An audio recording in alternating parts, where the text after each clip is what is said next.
pessoal de Araguaí, né? A pastora Georgia também está conosco hoje. Kleber, Aracate, os representantes da Cachoeira do Sul, as coisas estão lá atrás. Muito bem-vindos. E já queria chamar aqui o profeta Helder para dar continuidade no nosso segundo momento aí da Escola de Soldados. Amém, queridos? Graça e paz, amados. Graça e paz, amados. Primeira recomendação a você: se você me chamar de Matrix, você não entra no céu. Se já pensou e já chamou, pede perdão agora. Mas que bom estar com vocês mais uma vez. E nós vamos dar continuidade. E interessante que nós até paramos ontem no livro de Josué, e no versículo 2, né? Quem lembra? Josué 3, 2, para passar para o versículo 3. E pela manhã aconteceu algo assim, não diferente, porque graças a Deus a gente já está acostumado às visitações de Deus. Mas aconteceu algo interessante essa manhã. Eu fui acordado essa manhã com a voz do Senhor no meu ouvido, me falando sobre Jacó. Ontem muitas pessoas me procuraram e muitas mensagens me perguntando a respeito de ciclos, fases, estações. E eu entendi que é uma necessidade da igreja compreender um pouco mais sobre o assunto. Então eu preciso saber o que é um ciclo, o que é uma estação, o que é uma fase, o que é um momento. Abra sua Bíblia, Eclesiastes 3.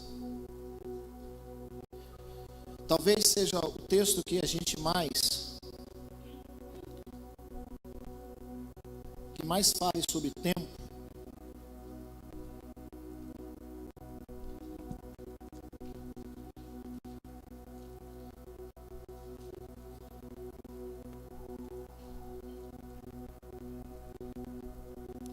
Eu gostaria que nesse momento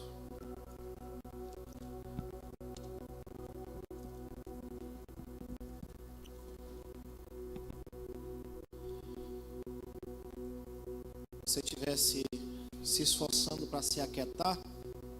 Nesse primeiro momento eu vou me ater só mais a ciclos,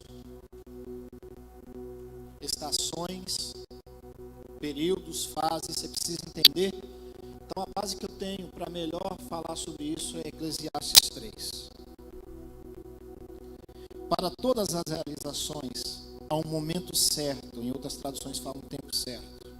Existe sempre um tempo apropriado para todo propósito debaixo do céu.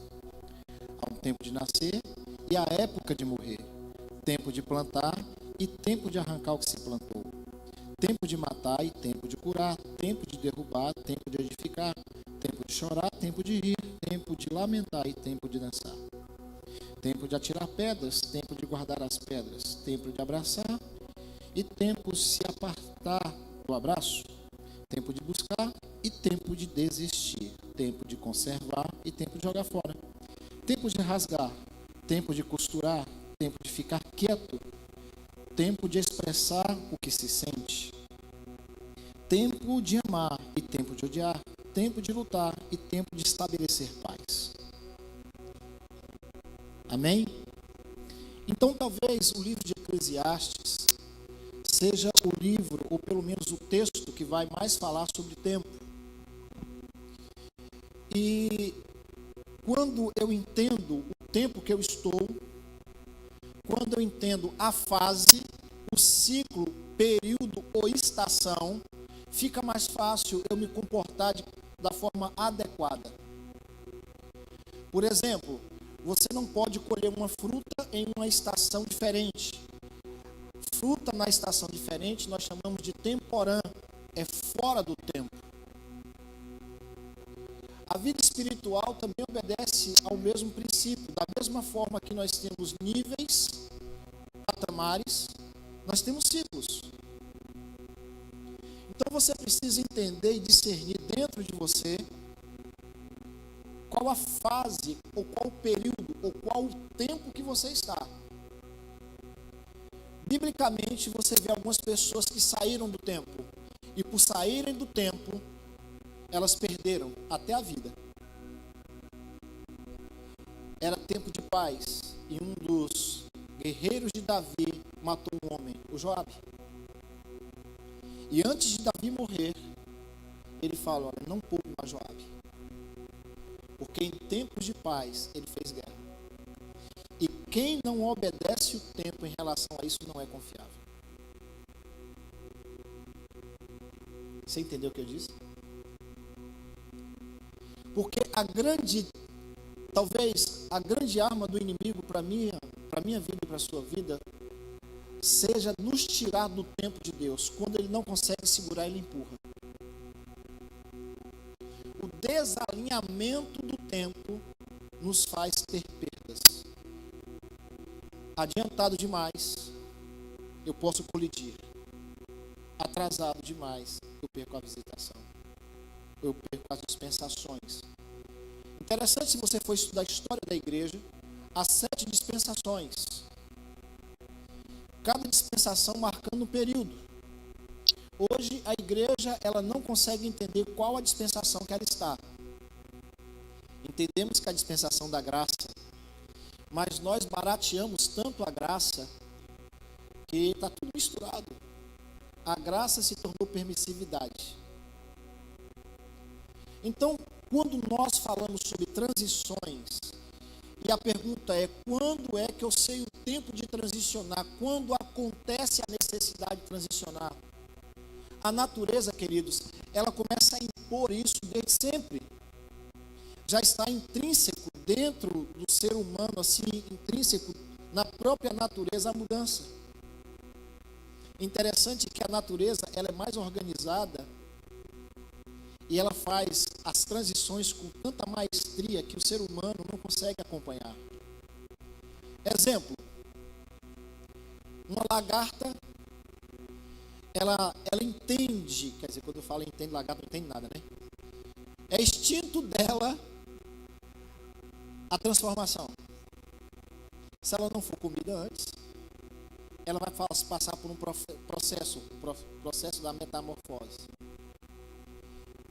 E eu fui estudar um pouco sobre a metamorfose da lagarta. E é interessante que ela vai buscar um lugar, antes de começar o processo, um lugar seguro. O instinto dela a leva a um lugar onde ela fica abrigada do sol, da chuva e do predador. Não se começa um processo de mudança sem avaliar riscos. Você precisa entender que um processo de transição, ele sempre vai haver perdas, sempre. Mas na frente eu falo sobre isso. Talvez no segundo período, as perdas das transições. Mas ela procura um lugar onde ela possa estar abrigada do sol, da chuva e dos predadores. Instintivamente ela procura um ponto de segurança, não uma zona de conforto. Diga comigo, ponto de segurança é diferente de zona de conforto.